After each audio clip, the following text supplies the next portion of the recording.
Vaig néixer el 30 de juny de 1888, a Sant Martí de Provençals, la Manchester catalana en deien, un barri obrer envoltat de fàbriques i farcit d'obrers.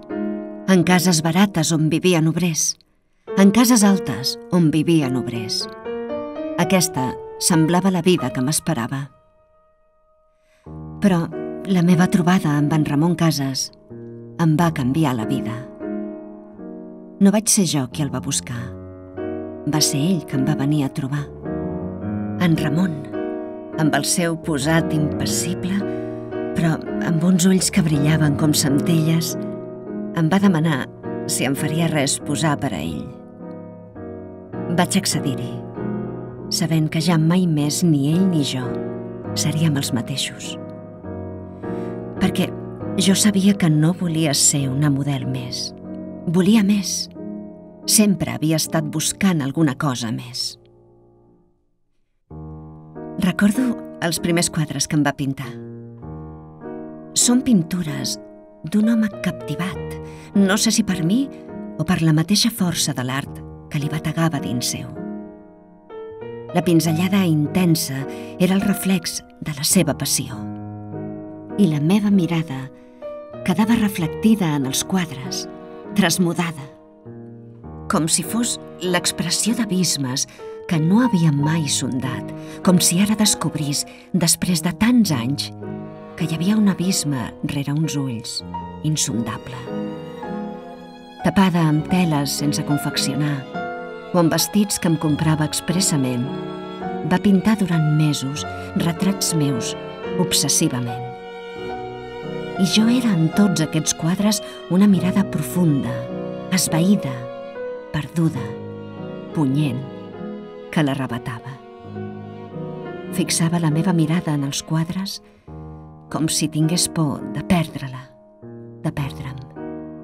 Com si volgués rescatar-me d'algun infern o fer-me perpetuar en un moment indefinible. Van ser anys meravellosos. Recordo la nostra estada a París, al maig i al juny de 1910, i la nostra segona estada l'any 1913, el mateix any que vam anar a viure junts en una casa que va comprar a Sant Gervasi, lluny del soroll de la ciutat i de les males mirades i dels xiuxiuejos.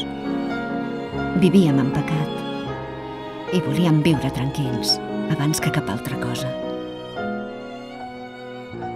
Fins que el 28 de setembre de 1922 ens vam casar i tot va començar a canviar. Al capdavall, la família d'en Ramon em va acceptar. 16 anys després de conèixer-nos, havíem arreglat la nostra situació. Vam enterrar els comentaris acumulats durant 16 anys, les enraonies, els mitjos somriures mofetes que posaven en Ramon en una situació difícil.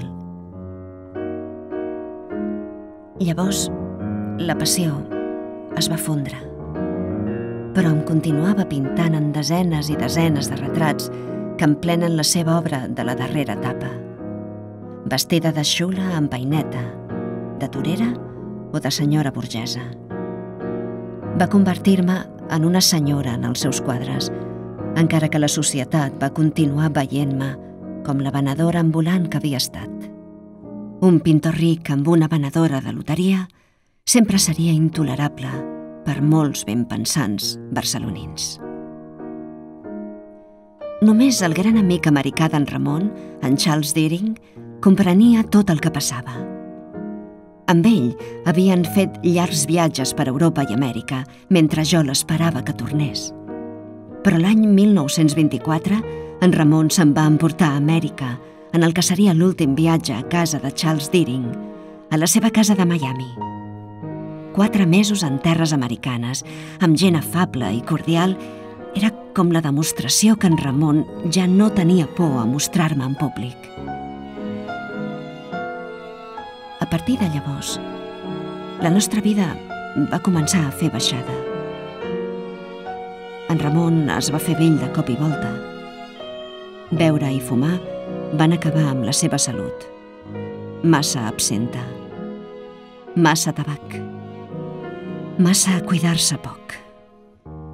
L'accés s'havia endut la vida del seu gran amic Santiago Rossinyol.